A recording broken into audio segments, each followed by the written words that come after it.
Hi, everyone. As Jahan introduced me, I'm an anesthesiologist, and anesthesiologists essentially are clinical pharmacologists and physiologists. So perhaps the one advantage I have is that I know plants and have for my whole career. And I really do think that receptor-specific pharmacology, which most plant alkaloids contribute to most medicines we use, is of certain understanding about how endocannabinoids work, even though it's not an alkaloid per se. So what I've done is I've tried to put something together for you so that in the next 40 minutes or so, hopefully you'll leave with an idea, not so much necessarily about what the plant does, but why we're hardwired this way, and the plant itself has revealed the system in us. So to a certain extent, maybe it's almost a misfortune that when people hear endocannabinoid, they think of cannabis. It would be the same way you hear of endorphin or morphine, the way the opium poppy revealed the endorphin system. But nevertheless, we don't have this because there's a plant out there. And I thought maybe by that basic understanding, I can impart to you a certain understanding, because there's a lot of myths, half-truths, and things, sometimes even things that get spread through industry that may not be truly where the science or the ethical reasoning behind it might be yet. And so in terms of trying to report what to do, sometimes you get that cart ahead of the horse. And so the talk today is going to be probably for the first half a little bit about the plant, its history, comparing to other plants' receptor systems. I'm not going to make it too headsy, and it's not necessarily for a research geek, although in the middle I'll show some slides that go a little more in depth into the biochemistry, the actual mechanism at the receptor junction synapse, as well as a little bit about the genetics of the plant. We'll talk a little about the future. And yet in the beginning, I think it's really helpful to understand, why do plant chemicals work within us the way they do? Their skeleton molecules generally are where many of nature's best resources come from, and deforested areas where those plants may be lost permanently represent the potential real threat to the way we've always found where medicines perhaps best derive from. So I like this slide because while it has nothing to do with cannabis or even the endocannabinoid receptor system, I think that when you look at the very lifeblood that we have, hemoglobin on the right, and you compare it to chlorophyll, in essence, the plant's lifeblood, the molecules are identical. And I first saw this when I went to medical school after seeing what chlorophyll looked like as an undergrad student at Emory. And I said, wait a minute, I remember that. And so in fact, isn't it interesting that it gives iron therapeutically, say to a woman childbearing age who's pregnant, in order to optimize hemoglobin to deliver oxygen? A farmer, in the same way, uses magnesium for plants, including cannabis, such that that plant has all what it needs as far as a substrate to let chlorophyll do what it does, which is a really neat trick. Chlorophyll helps the plant turn light into its food source, and that's because existentially plants are rooted. So there's one very special plant, of course, but in terms of overall plants' physiology and what they do, I like this quote from Mike Pollan. He says, they nourish and poison us. They delight our senses of sight, smell, and taste. They calm our nerves or wake us up, and they even change the content of our minds and the experience of our consciousness. And he's mentioned this before, but I had an identical question to one that he responded to years ago, where someone asked, they said, hey, doc, you're a doc scientist. What does it mean to be stoned? And it took some thought, but then the obvious answer was, we don't really understand the science of what consciousness is. So how can you describe a change in consciousness? Leave that to the poets. I'm not afraid to tell you we don't know something, but what we do know is this. Cannabis is sort of stuck in the middle now between government entities, and that's relatively recent because for thousands of years, it was used by human beings. In fact, human beings brought it around the world with us, and I'll show you a slide on that in a moment. But right now, at least since the Marijuana Tax Act in 1937, it's been illegal. The Controlled Substance Act in 1970 is what set a framework for the DEA to basically determine, is a drug going to be controlled substance, readily available, or illegal, as compared to the Food and Drug Administration, which generally would be more focused on use and perhaps abuse. But this is not where plants finish. Cocaine and opium have a Schedule II status, which means while they're controlled, a physician can actually prescribe it. Physicians can't legally prescribe cannabis anywhere, even in states where it's legal, because that's the direct order, the mandate, the directive that a physician tells a patient, so they can authorize, recommend, suggest. But prescribing is of a different level, and the government does have strict definitions on that. And yet cocaine is used every day in ear, nose, and throat surgery because even though you regard it perhaps as a stimulant, it's actually a local anesthetic that also is a vasoconstrictor. So around the nose where you need to control bleeding, it's used commonly every day, as of course are opiates. We're hearing a lot about opiates and overdoses. Fentanyl happens to be a drug in small but very controlled doses of pure product that anesthesiologists use every day in safe and effective.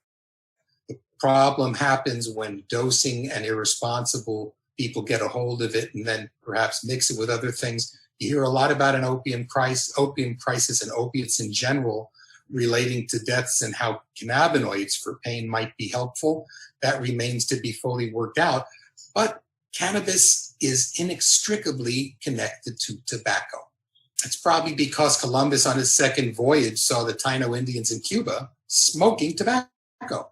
Really the first time it was seen that way by the Europeans, who brought that habit back to Europe with them. And it wasn't long before someone put some cannabis leaves in a pipe and said, that's different. And then with igniting and what's called decarboxylation releases THC. We'll talk about that a little more as being really the only intoxicating substance that's part of the cannabinoid profile, but one that, as I mentioned, is inextricably connected to tobacco. Even the words joint, spliff, blunt, they're talking about different ways of combining tobacco. Well, there are other addictive substances, and they're common to everyday life, so they're not scheduled and they're not necessarily FDA controlled that way. Coffee and chocolate. If you don't think those plant alkaloids are addictive, I beg to differ. So the big two right now, really, that we talk about are, as we mentioned a moment ago, opium and cannabis, both of which have been known in the last several years. It's not very long ago that we found out about endorphins, and even more recently about endocannabinoids. They both work within receptor systems that we have that were there likely long before at least the cannabis plant ever appeared in the world. And I don't want you to get past that thought.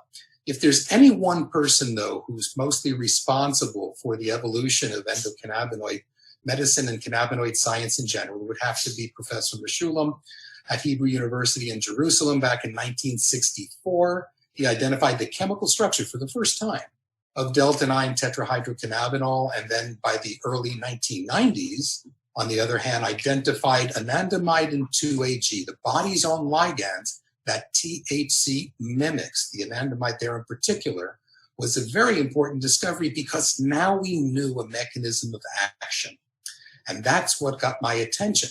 Actually, before they knew that cannabis worked through this receptor system, it was thought that perhaps it worked on a membrane level. Well, that's how anesthetics work. It never really made sense to me that way. And in fact, that was disproven with the discovery of anandamide and CB1 leading to CB2 receptors. I want to share with you then, going way back, this chart. It looks a little complicated, but it's really not. It's a chart wheel that you'll see sometimes depicting all life forms from the history of the Earth. 3.5 billion years ago, with life forms first appearing, as you see, endocannabinoids can be traced back not simply to humans, not simply to mammals, perhaps not even limited to vertebrates, but far more ancient could have been endocannabinoids evolving at one point even in invertebrates. Some research coming out of Tampa Bay, right here near Florida. So phytocannabinoids, or plant-derived cannabinoids, which work within that endocannabinoid system, came many, many millions of years later, nearly to the order of 500 million years later. So we, again, don't have those receptors because there's a plant. We have them, and we're recognized for working the way they do because even of having archaeological evidence going back about 10,000 years to the end of the last ice age. When you have an ice age, sometimes there are places that stay warm and wet enough to support certain animal and plant species. And that's what existed off the eastern slopes there near the Himalayas. So that you could find evidence back then, as far as that long ago, that this may have been where the plant and people's use evolved from. Things change, though, because as time goes by, human beings learn how to use it. And yet in ancient times, this is a slide from 700 BC, these are actually not only cannabis flowers interred in a shaman's tomb, but female cannabis flowers, which, as you likely may know, are where most of the concentrated cannabinoids can be found. And if, in fact, in cultivation in those days, they even determined that the female flowers had a special advantage for the quantity of chemicals there. So human beings then continued the journey across the planet, and they brought with them cannabis. Many plants find their way around the world with insect vectors or an animal that eats a fruit and defecates a seed someplace else. Cannabis has worked itself, perhaps, through a certain plant and chemical genius into having us perhaps be their agent to finding its way around the world. Not simply as a medicine of a mind-body substance, but if you look at the little insert picture on the left, back still in the late 19th century, cannabis is also a herb, a hemp varietal, and it's used as a textile. So the way that cannabis found its way around the world is noteworthy, in my opinion, because I would sooner look at the cannabis formularies dating back as far as 10,000 years to at least suggest teleologically that it probably is not working to our genes. Comparing that, though, to perhaps the last 30, 40 years, when we've changed the overall balance of cannabinoids and perhaps the terpenes as well, the plant today perhaps is much less imaginative to me as far as its potential therapeutics because of the ways humans have in fact changed it. And I'll be presenting some slides on that in a moment. But let's not forget that cannabis generally is a big, tall plant. Its phenotype generally can be in the neighborhood of 20 feet, even a little taller. And if there's one thing that's a problem with a 20-foot plant, is it's easy to see with the helicopter. So in fact, in the earliest 1970s in Afghanistan, this is Richard Evans Schultes from Harvard, an ethnobotanist who found this short-statured broadleaf plant, an indica species, in that it's much more of free-flowering, lots of THC, a particularly not simply sedating or relaxing, but a particularly hypnotic terpene called myrcene. And this plant then became the darling of hybridizers over the last few decades. And it's actually kind of hard to find most varietals out there that don't somewhere in it still have the genetics from this plant and its dominant genetics at that, forcing it to be the way most plant is today. But you can go back actually several centuries and still find in a few places in the world landrace fields. Now, what a landrace field is, it's a place where the plant is subject to two main determinants to its composition. That's not only its phenotype or how it's shaped, but in particularly perhaps its chemotype and subsequent genotype. And those things are the constraints on the environment that it's in and the people that it serves or who are growing it horticulturally. So the cultivation and the environment contribute to the balance of chemicals that have evolved over thousands of years. And many plants seem to have evolved with an approximate equal ratio of THC. So much about nowadays, specifically with kids having epilepsy, and that's cannabidiol or CBD. So let's look at the plant, what it looks like today, and the coveted female flower bud. What you see there is a female flower bud, and that's where we said a moment ago has the greatest concentration of bioactive chemicals. And if you look at this a little closer, you can see on top, if you look under not just an electron microscope, but a simple magnifying glass and microscope, can reveal structures called trichomes. Now, this is where the cannabinoids are not only made, but they're stored. And the change in trichomes over the last several years has been dramatic. The THC dry weight in that bud changed from in 1978 approximately 4% to approximately 5% today. And so I just wanted to point out for those of you that may not be familiar but have heard about different preparations of how this is made, when you take the cannabinoids themselves in the trichomes and you just separate them out, you get hashish. So the concentrating of chemicals by exploiting the plant's density that are found in these female buds is something that's been done for thousands of years as well. So I'd like to take a moment at the change in that time around the early 1970s, because this is absolutely germane to understanding the change that might have existed in your father's pot, or even what might have been around when I'm a kid growing up here in Miami. This would have been approximately what you could have found, equal amounts of THC and CBD, but if you look at the graph over to the left, only of about perhaps as much as 5%. Well, that changed after 1970, somewhat dramatically, because now the modern plant is being hybridized into the varietals, emphasizing that which is prohibited, the THC. Why? Because the penalties are the same if someone gets caught with a weaker plant or a strong one. And this is not unlike what happened in alcohol under its prohibition, where before alcohol prohibition, beer was by far the most common alcohol beverage. Every home had it because it was a source of purified water, fermentation doing that to kill bacteria, but it also was a source of calories back then that was needed. So immediately upon the repeal of prohibition for alcohol, spirits, and even spirits, but moonshine, super concentrated spirits, became all the rage because the penalties were going to be the same.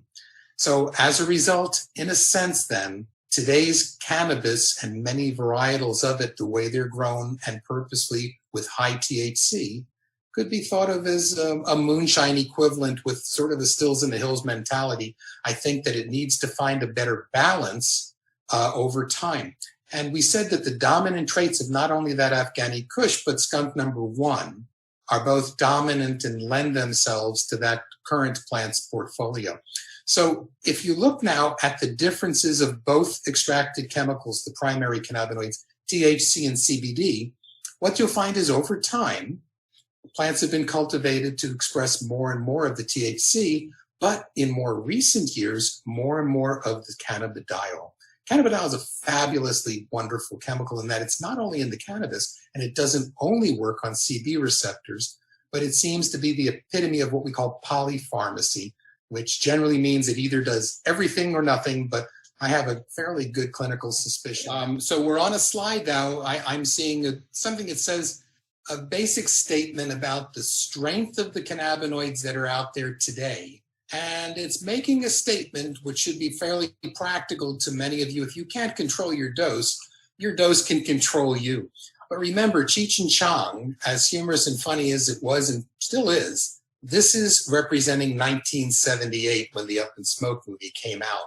So in fact, with all the changes that we have today, cannabis really I prefer to think of as a temptation indulgence. Sort of like the way you think of sugary drinks, gambling, sex, and yet it offers choices.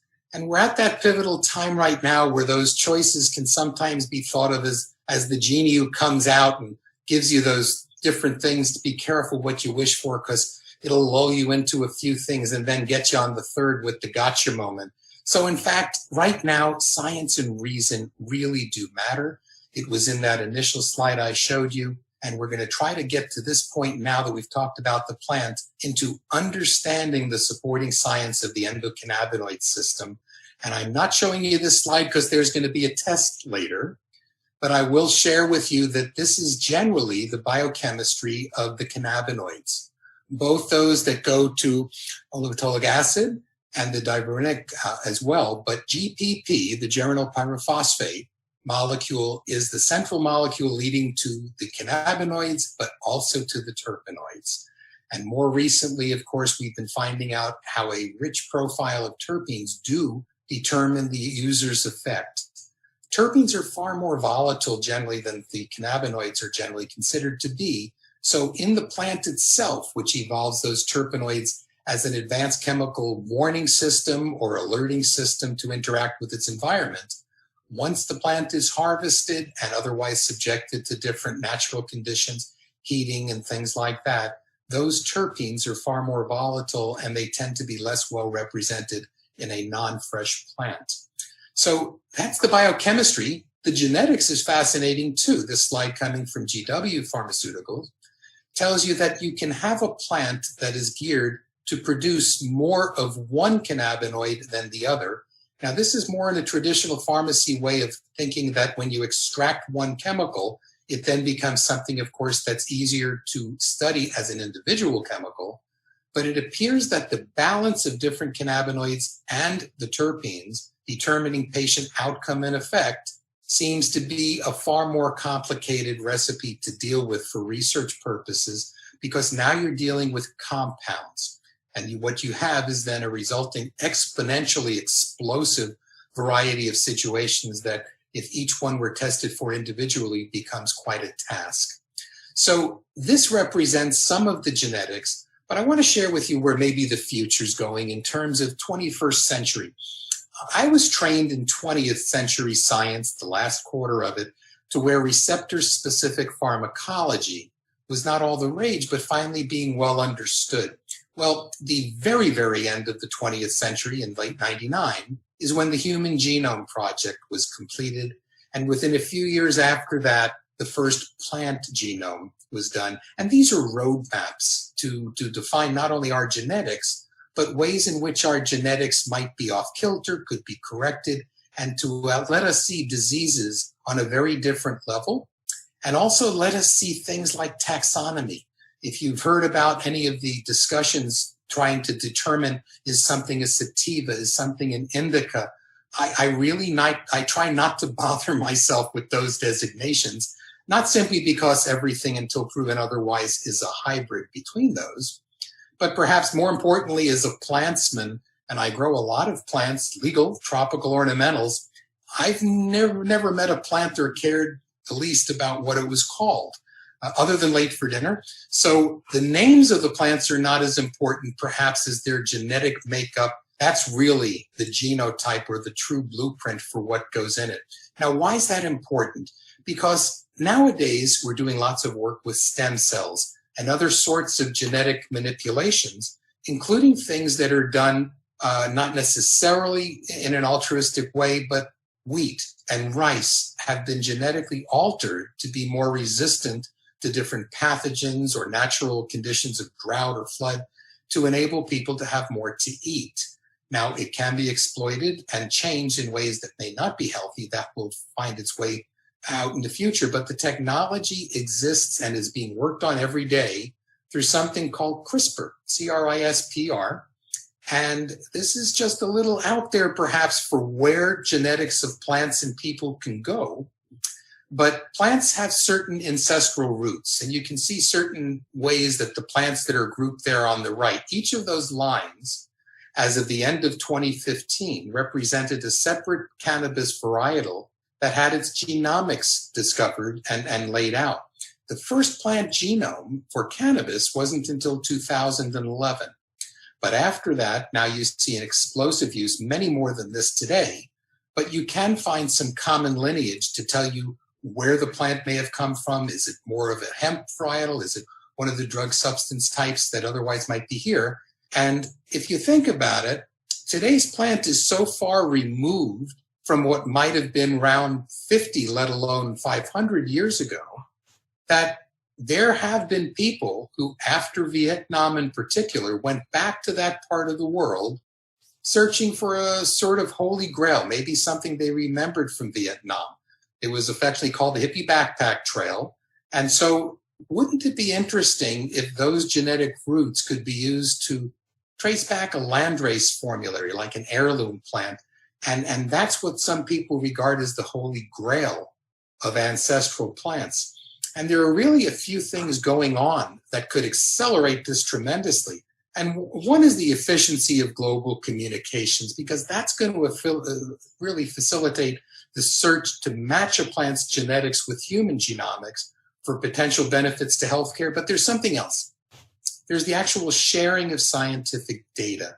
And that's because the Human Genome Project wasn't held in a proprietary way. It's not intellectual property. It's available to the world. And that kind of free sharing of data sort of creates a synergy that can accelerate therapeutic applications and perhaps ultimately realize what something has been elusive for all of known pharmacy, and that's the concept of personalized medicine. Well, what is that in pharmacy? It's what determines why a drug may work for you and not for someone else. Not just simply an antibiotic, a heart medicine, almost anything else relies on a certain common standard. Not everybody gets the benefit from it. Wouldn't it be interesting if cannabis could play a role in personalized medicine? It certainly seems that individual patients have individual experiences. It's been kind of hard to map out exactly what works best with whom. But we have ways that we can do a cheek swab now and find where your ancestors came from. If we can find where the plant's ancestry came from, it might just make a different kind of a match. Because remember, human beings coming from one part of the world could have for hundreds, if not thousands of years, cultivated cannabis for their particular needs. And so, in fact, even in a day like 2018 coming up, where it's still illegal internationally for the most part, and you can't transport a seed from where I'm sitting right now in Florida over a state line or in, wouldn't it be interesting that if everyone in the world, at least in developed countries, had the hardware to do those genetic changes in a given plant, if they could make them into plants that worked for the people in that part of the world, you know what you can share? Not by transporting something illegally. You can share something to share code. Everyone already has the plant. And in a sense, this is future now. It makes you kind of wonder if reading cannabis leaves could predict the future for personalized medicine. So getting back to Earth, this right now is a picture, a beautiful picture from Phytex. And I wanted to show it to you because it shows a beautifully colorful picture of how cannabinoid receptors are different. Those of you that may not know a synapse, and this gets a little more into the not just the chemistry, but what happens at a nerve ending. Generally, we're taught in school that the signal from a nerve goes from a presynaptic side, which would be on top. Those round vacuoles with little yellow balls there get released upon a signal and then get transmitted across a space before being received on the bottom. That would be called the postsynaptic surface of a nerve. And very quickly, nerve signals get transmitted in that direction. Well, it's not quite that simple. And the reason, fortunately, it's not quite that simple is that nature doesn't necessarily make a one-way street. Nature gives a system of checks and balances through the endocannabinoid system, because what happens is there's a CB receptor. It says CB1 on top. And that receptor influences what comes out of that presynaptic neuron real time, all the time. So it can attenuate the flow. It can increase it. It can decrease it. It can shut it off if need be. But the actions of that CB receptor, in fact, are influenced by the body's own ligands or chemicals that THC mimics. If you look at the bottom on the postsynaptic surface, again, you'll see in pink and another color that's sort of turquoise, Anandamide and 2-AG. Those are the body's own ligands or chemicals that THC is mimicking. And so, in fact, they go retrograde back to the presynaptic side of that neuron where the nerves are communicating to influence how that CB1 receptor is going to act and affect what gets released from whatever the neurotransmitter is. It could be serotonin, dopamine, any of a variety of them. This is going on everywhere in your body all the time as a system of checks and balances and perhaps fine-tuning in a sense. You'll hear some people refer to this as homeostatic regulation and equilibrium. I like to think of it more as keeping balance, and balance is essential in nature. You can look also at GW Pharmaceuticals to see that some of the actions of these CB receptors can be what is called an agonist or an antagonist, inverse agonists, partial agonists, even allosteric modulators, which save and affect only some of the functions of that particular receptor, are now known to be fabulously but wonderfully complicated at the same time. It's going on all the time in all of us. Now we're going to get into the second half of what I told you. I wanted you to take your focus now away from the plant. And the reason is it will be a lot easier for you to understand why and how the endocannabinoid system works. If you don't think about the plant, it's almost hard not to. And DiMarzo, who Jahan told you about before, said back in 1998 that eating, sleeping, forgetting, protecting, and relaxing might be some of the messages that are produced by the actions of endocannabinoids alone or in combination with other mediators. You might think of the terpenes in that perspective, other mediators, but there was a very important paper that came out about the endocannabinoid system in 2013, and its subtitle was Targeting the Endocannabinoid System. I want to show you this slide because, as any archer knows, if you're going to be taking pure focus, you can't be thinking or distracted by thinking about the plant. It will change the way you understand the way we're actually hardwired. As any archer would know, if you're distracted by looking at the arrow rather than being pure focused on the research, you'll tend to shoot more misses. And in fact, the paper I'm referring to is this. It's from the NIH. It's from two well-respected NIH researchers who are not only PhDs, but also MDs, Pal Packer and George Kunos. And they said that modulating the endocannabinoid system activity may have therapeutic potential in almost all diseases affecting humans. All diseases affecting humans. And people think, who don't understand the way that mechanism of action I showed you with the receptor works everywhere all the time, they're thinking, oh, how can something that affects epilepsy in the brain also have an application for somebody with Crohn's disease or something like that? They're two different systems. This is the master control receptor system that affects everything else. And so now I want to tackle it from the way we need to think about how we live. I teach this to medical students with this format of talking about those basic 5 elements that DiMarzo brought up in 1998, but in the concept of a timeline from conception all the way through death, because the endocannabinoid system, in fact, is working during that whole time frame. It's what keeps us alive. And it's there for a reason. Its health function is pretty straightforward. It sustains an organism, including us, by adjusting its physiology. And it probably works in other ways in addition, but this was a really good starting point to talk about CB1 receptors. Why? Because we know far more about CB1 receptors than CB2. CB1 receptors are generally in the brain and the nervous system. And I want to think about the first things that a human being needs to be aware of and in control of naturally, nothing with the plant, from conception on. A baby, a young mom, have to be able to eat and sleep. While as you get a little older, relaxing and forgetting is the way to avoid the stresses of life after the initial growth part of our lives is over, usually up till about 20 years of age, multiplication of our cells. We reach a steady state and then a slow decline. It's our growth, but then we go into the aging, advancing through middle age and then old age. And then finally, it's all about CB2 receptors ultimately, which will reveal a far more complicated and I believe incredibly meaningful impact to healthcare in the future, because CB2 receptors are found in parts of our body that are sort of paralleling the immune system. And this is a very important concept because right now, most of our understanding of what the immune system does, we think of in terms of how do we respond to what is called a protein invader, like a bacteria or a virus. Well, CB2 receptors are found in a parallel way and actually in very similar distribution to where the immune system organs are, which are mostly in the abdomen, in the gut.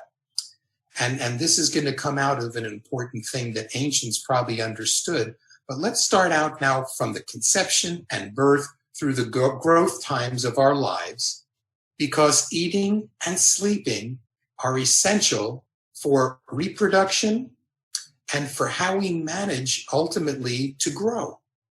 Diet, food, our DNA, and the importance of eat and sleep to establish life for reproduction is essential. If we couldn't do it, we wouldn't be here today. And most importantly, this is intimately involving the CB1 receptors. There's a connection between the brain, in fact, and the gut. That's why I showed food here. That's long been elusive to doctors who believe in, holistic medicine and nutritionists. The endocannabinoid system, I firmly believe, is the connection of that much elusive brain-gut connection. So as we start to age, you have to find some times to both relax and forget. We're going to cover relaxing now a moment, because if that first picture and food evoke the imagery of, well, hey, pot gives me the munchies, that must be part of eating. And people use it probably more commonly for sleeping than any other time. That's so. But again, don't think about the plant for the purposes of this explanation. Now, relaxing is essential. And it's also largely something controlled by CB1 influences. But imagine if you couldn't relax, how people would burn out. So in fact, if you see a guy like this and he looks like he's chilling, or if he looks like he's just relaxing after having a hit, it's purposeful, may not have anything to do with cannabis. It's all about the ability to recover. We have to not simply be able to eat and sleep. We absolutely have to relax. Our brains are working in a different mode when we're relaxing compared to when we're sleeping. Ideas come into our heads here, and this is a critically important time of growth. There's another thing that's going on, though, that perhaps is the most fascinating of the 5 things that DiMarzo talked about that the endocannabinoid systems influence, and that may in fact be about forgetting. Forgetting is underrated. Forgetting, in fact, is something that's essential to us, because imagine if you couldn't forget. Imagine a woman in childbirth who couldn't forget the pain of forgetting. Would they ever have another kid? Probably not. And so again, to escape the analogy to cannabis as far as its effects, let's talk just for a second about what happens with relative to pain. Graduate studies at Emory with psychology. In the early to mid 1970s, pain and pleasure actually used to be taught on sort of a continuum basis. It's a classic Spinoza, Descartes sort of formulation of how perhaps you can explain those aspects of human nature and what we avoid or what we seek. So imagine pain not in terms of the context of modern day or cannabis, but imagine it as an ancient survival skill, and don't necessarily think about limiting it to physical pain. Pain can be physical, it can be psychological, it can be spiritual, but the stresses associated with painful encounters have to have a way to not occupying the forefront of vivid memory, or they can be highly disruptive. Think of PTSD, those kinds of traumatic experiences with challenges of forgetting them. Cannabis does help forget, but naturally, think about what would happen if you couldn't forget. I like to give the example in prehistoric times of a group of say, ancient nomads, prehistoric times, where a small group is foraging around to find something to eat, just to eke out an existence. And then suddenly out of nowhere, what happens? A wild beast finds them and starts chasing the troop. And they run, their hearts are pounding, maybe bloodied, find their way and scamper up a tree. The beast can't get up in the tree. And so nightfall comes, that beast runs away or something might eat it. What would happen if those early human beings who had nothing to do with cannabis up there in the tree couldn't forget enough to fall asleep, recover, so that they're out of there at the crack of dawn? They haven't eaten the day before.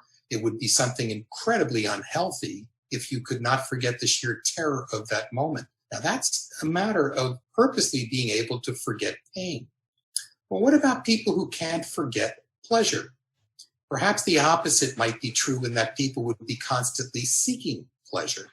And so perhaps that same ancient troop had 2 individuals in their troop who just derived pleasure the way that ancient primitive people did. Sex. There was no drugs out there or things like that. And what would happen then if those 2 early primitive peoples, and I affectionately call them Caveman Og and Lady Pleistocene, were going at it all the time and leaving the troop behind, and everybody else is saying, hey, come on, catch up or find a cave somewhere. If you were a saber-toothed tiger, which of the 2 in that troop do you think you might find the easiest to pick off, because they frequently weren't paying attention? So perhaps not remembering vividly or being able to forget pleasure is the way we're hardwired. Now, why do I show both of these together? Not only because it's a dangerous intersection, but because there are many, many, many chemicals in the brain that resemble these cannabinoids. And we don't really know why they're there. Meshulam likes to say he doesn't think that they were just put there by God for the fun of it. But wouldn't it be interesting if they had some role in just what we're describing now? What we seek or what we avoid are really the major determinants of my personality compared to yours, compared to anybody else's. And wouldn't it be fascinating if the endocannabinoid system really was at the crossroads of understanding the biochemistry of personality, something we have very little understanding of right now. So advancing then to the last of the 5 measures that DiMarzo talked about, CB2 receptors are generally those things that we talked about paralleling the immune system, and they are there to protect us because they show up when a disease strikes, not necessarily one of those protein invaders like a bacteria or a virus, but when a disease strikes us. And guess where they show up? Anatomically, right where that disease affects.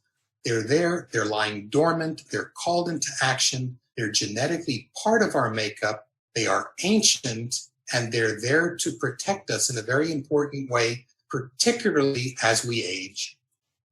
Most people, of course, we think of when someone dies, there's one cause of death diagnosis that usually appears on a death certificate, but in fact, we die with many diseases, especially with the progression of age comes the progression of different diseases. This is where the function of CB2 receptors are to protect us as we age. Now, the ancients probably had some idea of this, and if there ever was a smoking gun picture describing CB2 receptors and the endocannabinoids' function and purpose, I like to look at the picture on the right. It's a PET scan taken in 2013. And what happens if you look at the patient's right wrist, it would be the left side of the screen on the image on the right, you'll see a little red dot. And that red dot is an intravenous site where radioisotope labeled cannabinoids are injected that find their way to CB2 receptors. You'll notice that not just the red parts, but the orange and yellow highlighted areas are mostly abdominal, some going down into the gonads, a little up the spinal cord, but not many near the heart, not many in the brain. These are CB2 receptors. And the reason that I feel I wanted to coordinate it and show it to you next to an acupuncture chart is I believe this is where Eastern medicine's traditional past to the way that ancients practicing traditional Chinese medicine may have looked at where the real source of health and life comes from. If anyone out there knows acupuncture, you'll know about qi and the flow of life that doesn't go through the brain or the heart.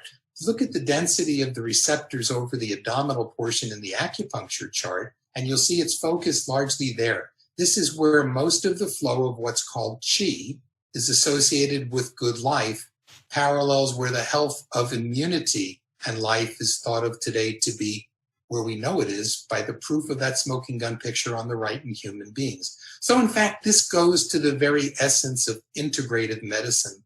And I think that's probably a good place for us to wrap it up and get some questions, Jahan. I hope you like that. It's been an honor presenting for the ASA. Keep up the good work.